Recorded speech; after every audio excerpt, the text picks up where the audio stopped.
Pada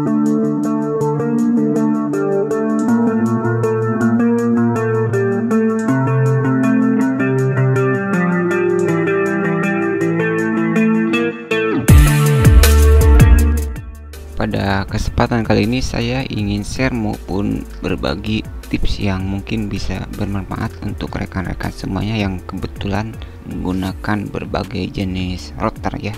Jadi saya tidak berbicara seputar IndiHome saja, sebenarnya cara ini bisa Anda lakukan di provider yang lainnya yang menggunakan koneksi fiber ya.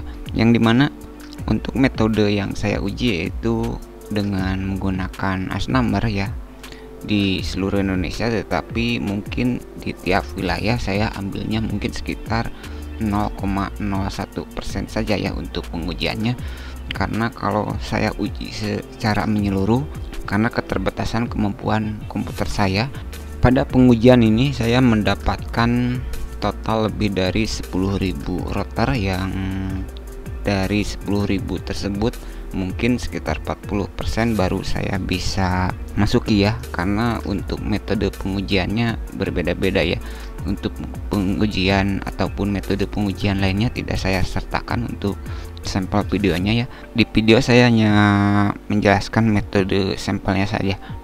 Di sini saya sebenarnya ingin share bagaimana cara mengamankan router kita ya. Misalkan biar tidak sembarangan orang bisa masuk, sehingga mungkin saja ya kalau orang yang iseng itu mungkin dia akan mengganti beberapa konfigurasi ataupun mereset ke setelan pabrik ataupun mungkin mematikan, saya tidak tahu ya. Kebetulan saya juga sebenarnya punya memiliki ataupun software yang untuk pen testing seperti ini ya, tetapi ada konfigurasi untuk auto shutdown, auto restart maupun auto rename SSID, tetapi hanya untuk pengujian dan tidak saya gunakan pada video kali ini ya, karena ini saya melakukan pengujiannya yang bersifat universal saja. Ada beberapa metode yang sangat bermanfaat untuk Anda yang agar agar bisa lebih aman untuk routernya. Yang pertama yaitu ini untuk baik metode jarak dekat maupun jarak jauh. Sedangkan yang saya contohkan di sini adalah untuk metode jarak jauh ya, karena saya berbicara luas yaitu di seluruh Indonesia. Tips dari saya untuk mengamankan router IndiHome yaitu ataupun router apa saja. Yang pertama, pastikan selalu untuk merestart modem ya, maksimal 3 hari ataupun 1 hari sekali. Biasanya saya 1 hari sekali auto restart ya, karena saya kebetulan jumper ke Mikrotik ya, jadi saya Mikrotiknya saya restart di pukul 00 dan untuk routernya saya restart di pukul mungkin sekitar pukul 3 lebih ya, dini hari. Itu untuk restart alasannya agar IP statusnya itu ataupun IP publiknya tidak tetap gitu, biar tidak itu saja gitu. Oke, selanjutnya itu cara kedua yaitu Anda bisa mengganti sandi ya, kata sandi dari bawaan router tersebut ya. Baik untuk bawaan IndiHome, Anda bisa menggantinya minimal 1 bulan sekali. Akan lebih bagus lagi kalau Anda rutin, misalkan 1 minggu sekali ya. Kalau saya biasanya saya ganti untuk 1 minggu sekali ya. Saya menggantinya menggunakan HP ya untuk mengganti di router utamanya. Oke, selanjutnya yang ketiga yaitu usahakan atur timeout login ya, ataupun batasi remote login ya. Misalkan jika misalkan kita ingin login misalkan salah gitu, kita harus menunggu. Ada di video sebelumnya saya sempat di router yang TLMR 840 itu kan saya setting timeout loginnya ya terlalu lama sebenarnya, jadi itu mungkin sekitar hampir 30 menit ya. Jadi kalau salah login dia akan menunggu lama gitu, jadi tidak bisa terus-menerus melakukan percobaan login. Yang keempat, Anda bisa gunakanlah whitelist MAC address ya, ataupun MAC filtering. usahakan pilih yang jangan disable ya. Kalau yang disable itu menurut saya malah kurang efektif sebenarnya. Jadi pilih yang mark filtering yang wattless ya. Anda masukkan saja wattless perangkat Anda pada router tersebut. Untuk masalah mark filtering ini sudah pernah saya dibahas di video-video sebelumnya. Oke, untuk selanjutnya yang kelima yaitu Anda bisa disable SSID ya, karena untuk SSID itu kan Anda bisa disable ya. Tujuannya itu untuk kenapa harus disable, mungkin ada orang terdekat untuk apa ya, mungkin ingin iseng ya.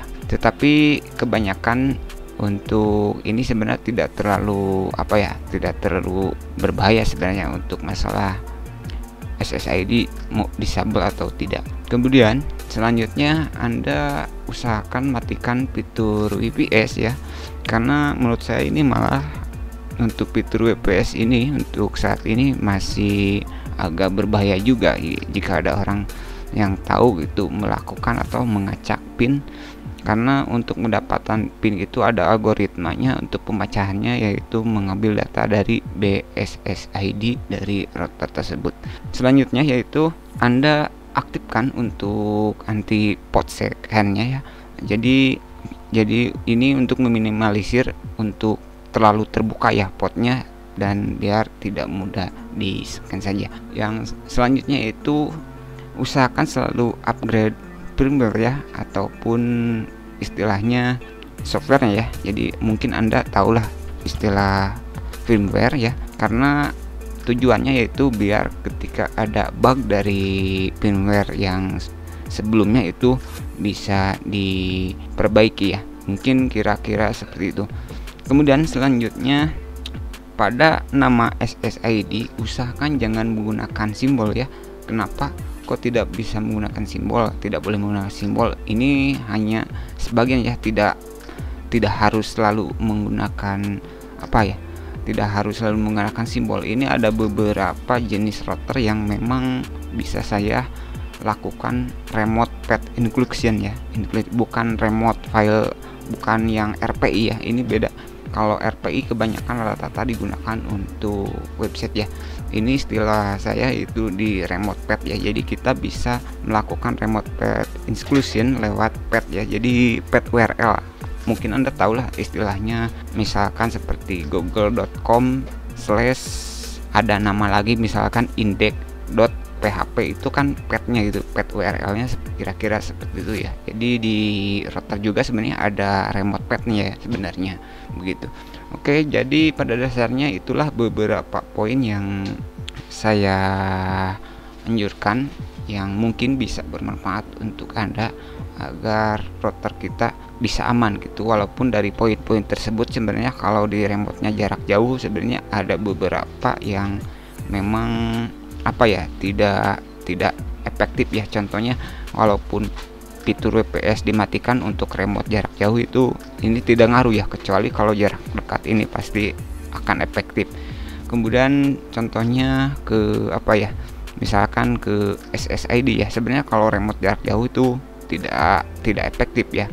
Sedangkan untuk pengamanan SSID itu efektif untuk remote-nya jarak dekat ya. Jadi di video ini saya melakukannya yaitu menguji coba terhadap beberapa router dari Indium. Mungkin itu dulu apa yang bisa saya sampaikan.